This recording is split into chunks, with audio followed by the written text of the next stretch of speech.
Hey guys, welcome back to my channel. This is Juliet from Jules Closet, and if this is your very first time joining us, you're highly welcome. Please do well to subscribe to my channel for more of these interesting videos.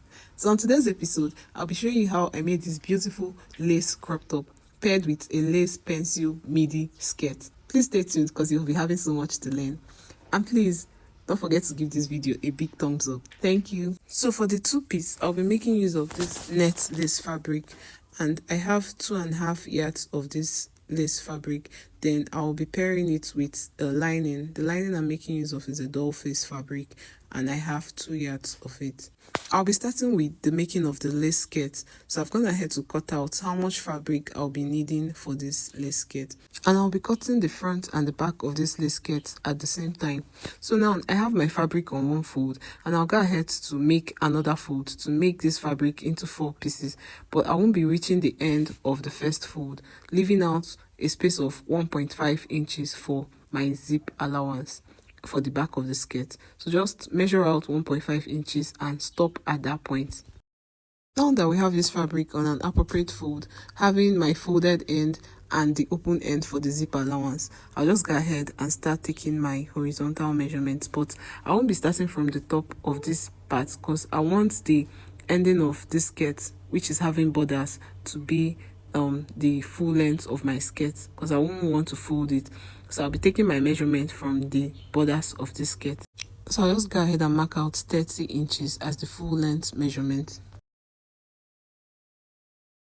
Now we've gotten our full length, this mark we have will serve as the starting point, but because this skirt is going to have a band and the band is 2 inches, I'll be taking out 1.5 inches instead, because the remaining half inch will serve as the allowance for sewing in the band. So I measured out 1.5 inches and I took it off, and now we have a new starting point for our skirt measurement. From the first line that I have, I'll be placing my tape there and taking my horizontal measurements. So the first one is my hip line, which is at 9 inches, and also from that line I'll go down to 17 inches, which is my knee line, and I'll mark this out.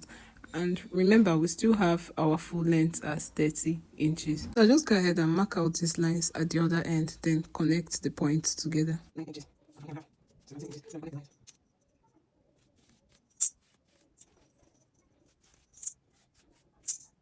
After then, I'll go ahead to take my measurements on the lines that I have. So on the second waistline that I marked out, I'll take my waist measurements, which is 32 inches, and when divided by 4, it's 8 inches. I'll be adding 1.5 inch allowance. So this will be our sewing allowance plus our dart allowance. And on the hip line, I'll be taking my hip measurement, which is 10.5 inches, and add just 1 inch allowance. On my knee line, I'll be going in by 9.5 inches. Since I took 10.5 on the hip, I'll just minus 1 inch and take 9.5 on my knee line and add 1 inch sewing allowance. Then on the full length, I'll be going in by 8.5 inches. That is 1 inch lesser than what I have on the knee line, and I'll also add 1 inch sewing allowance. So with this way, if you've been following my channel, you know that this is how we get our perfect pencil skirt. So the next now is to connect these points together. So from the waistline, I'll go down, connect to the hip line, to my knee line, and finally to the full length line. To cut this out, I'll be cutting from the second line that we have, since we'll be attaching a band to this skirt. So just watch as I'm doing so.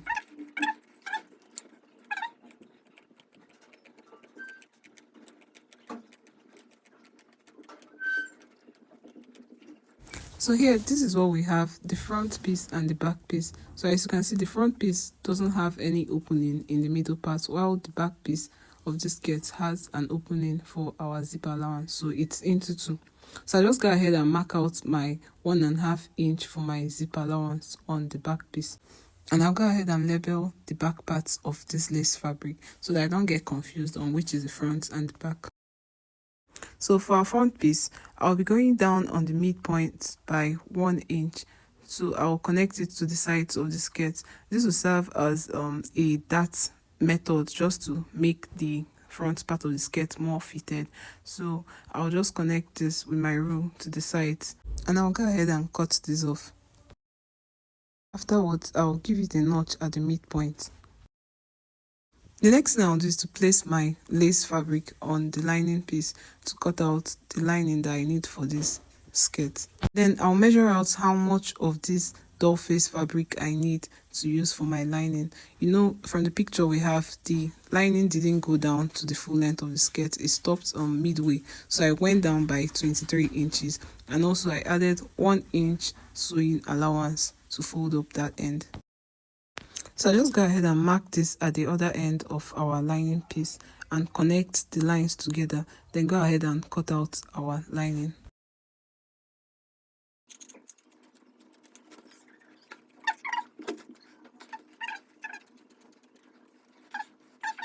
I'll be doing the same thing I did for the front piece on the back piece now. So I'll just measure out 23 inches and add 1 inch sewing allowance. Then go ahead and cut this out.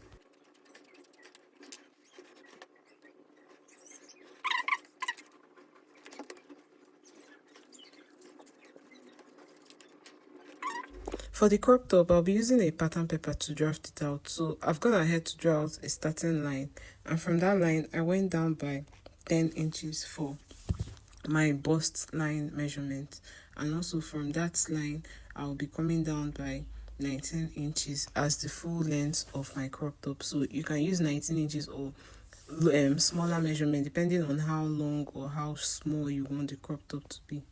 So I went ahead to mark out these points at the other end, and I'll join the lines that I have together.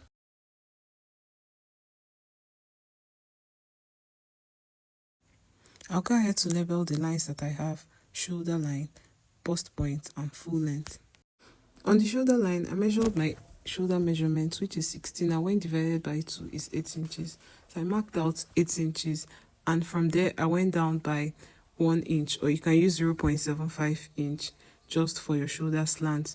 So from that point, I got my armhole length, which is my bust measurement divided by 6 plus 1.5 inches, and I got about 7.75 inches. I marked it out and measured out 8 inches, which is my shoulder measurement from that point, and went ahead to rule a straight line.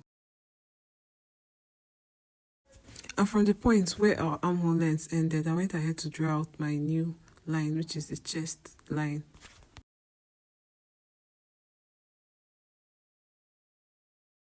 For the neck measurement, I used 3.5 inches for the neck width and 3.5 inches for the neck depth. So I'll just go ahead and connect this together and draw out my curve.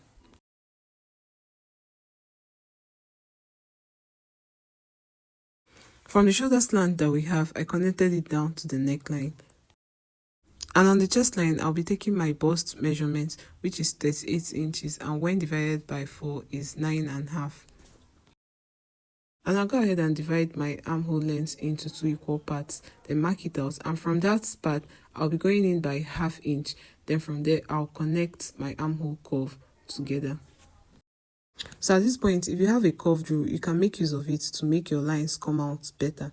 So when I'm done with that, I'll go ahead to take the other measurements for this crop top.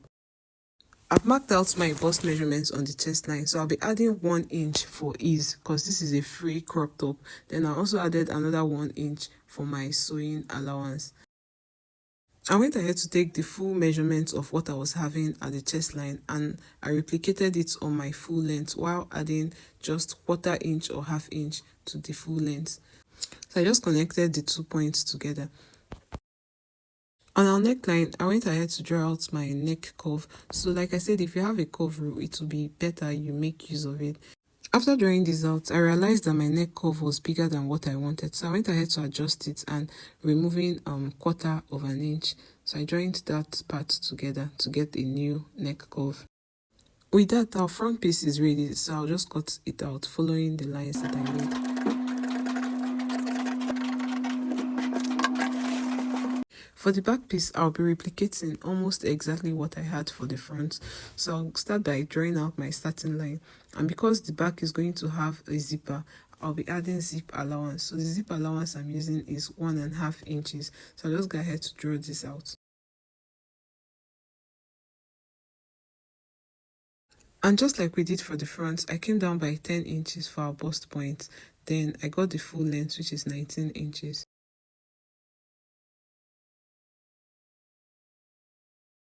I measured out 8 inches on the shoulder line, came down by 0.75 inch for my shoulder slants, and from that point I measured out the full length of my armhole, which is about 7.75 inches. So I just went ahead to draw this out and connected the line to form my chest line. On the chest line, I went in by 8 inches as I had on my shoulder, then I'll connect those 2 points together. For my neck measurement, the width is 3¼ just like I had for the front piece. Then the depth is 1½ inches. Then I'll go ahead to connect this together and draw out my neck curve. On the chest line, I took my bust measurements, added 1 inch allowance for ease because it's a free top, then another 1 inch for my sewing allowance. Then I took the total measurement and measured out what I had on my full length. Then I joined the lines together just like we did for the front piece. Next thing is to mark my shoulder slants, then from there I'll form my armhole curve. So for the back piece, we're not going to be going in by ½ inch to draw out our armhole curve. We're just going to follow the line, then trace it down to the points that we had for our bust measurements, just like I'm doing. So just do the same thing. With that, we are done with the back piece. So I'll go ahead and cut this pattern out.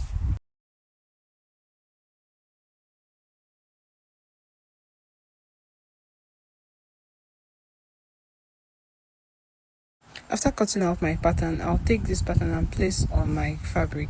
Then I'll go ahead and pin it down and cut it out just the way it is, but also adding ½ inch allowance to the neck, the shoulders and the armhole, but not the sides since we've already added our allowance to the sides. Then I'll go ahead to cut this out.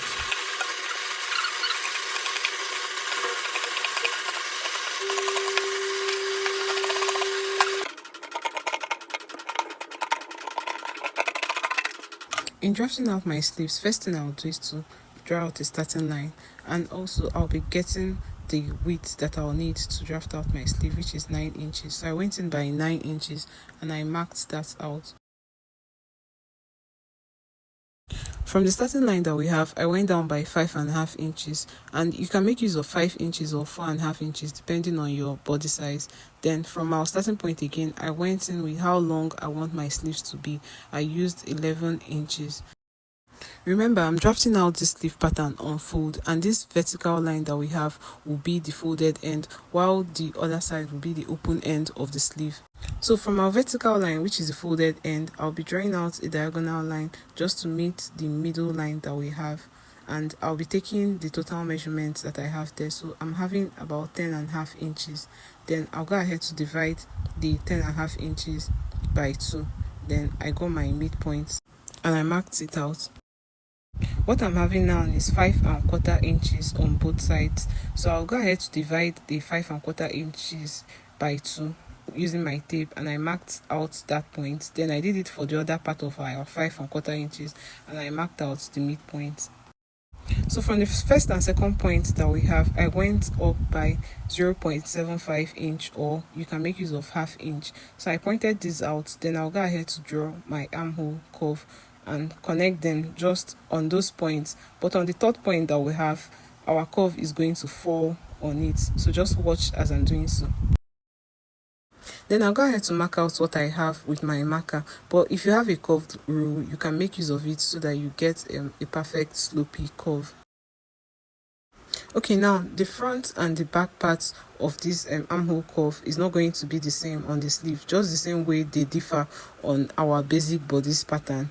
So this first curve that I've made is going to be for the back part of our armhole. For the front armhole curve, at the midpoint, I went down by ½ inch, and on the third point that we have, I also went down by ½ inch. So from the end, I'll be making my curve to meet these new points that I have. So just watch what I'm doing and do the same. From here, connecting to this point, coming back to this point. So I'll go ahead and label my back and front curve. On the full length line, I'll be taking my arm circumference, which is 13 inches, and when divided by 2 is 6½. Then I added 1 inch sewing allowance and connected the points together. Then I'll cut this out, but I'll only cut on the back armhole curve for now. Then later on, we'll be cutting out our front armhole curve. I already have my fabric unfold, and on that folded end I'll be placing the folded end of my pattern, and I'll pin this down and go ahead to cut it out. Also, I'll be adding ½ inch allowance to the curved areas, that's to my armhole curve. After cutting out, I'll be using this to cut out our second sleeve, so just place it on another folded fabric and cut out the seam. Make sure you give this a notch at the midpoint so that it will be easy for you to locate the midpoint of your sleeve. Now that we're done cutting out the sleeve with the pattern, I'll go ahead and cut out my front armhole curve. Then I'll place this on the sleeve that we have and cut it out. So take one sleeve, open it up to the right side, and you remember the notch that we have. We're going to be placing our pattern just on that notch at the midpoint. Then I'll go ahead and cut out what we have as the front armhole curve, leaving out ½ inch sewing allowance, just the way I'm doing so. With that, we've made the front armhole curve for one sleeve. For the second sleeve, I'll open it up to the right side. Then I'm going to take the first sleeve that I have and place it down, right side facing right side. Then I'll go ahead and cut out the excess just like we did for the first sleeve. So just go ahead, trace what we have out and cut out the excess. Paying good attention to this will ensure that your sleeve placement will come out proper and correctly. So I'll just go ahead and label that part F, which is front, on the two sleeves so that it will be easy to identify. That will be all for this tutorial. Join me in my next video for the sewing of this lace crop top and skirt. Thank you.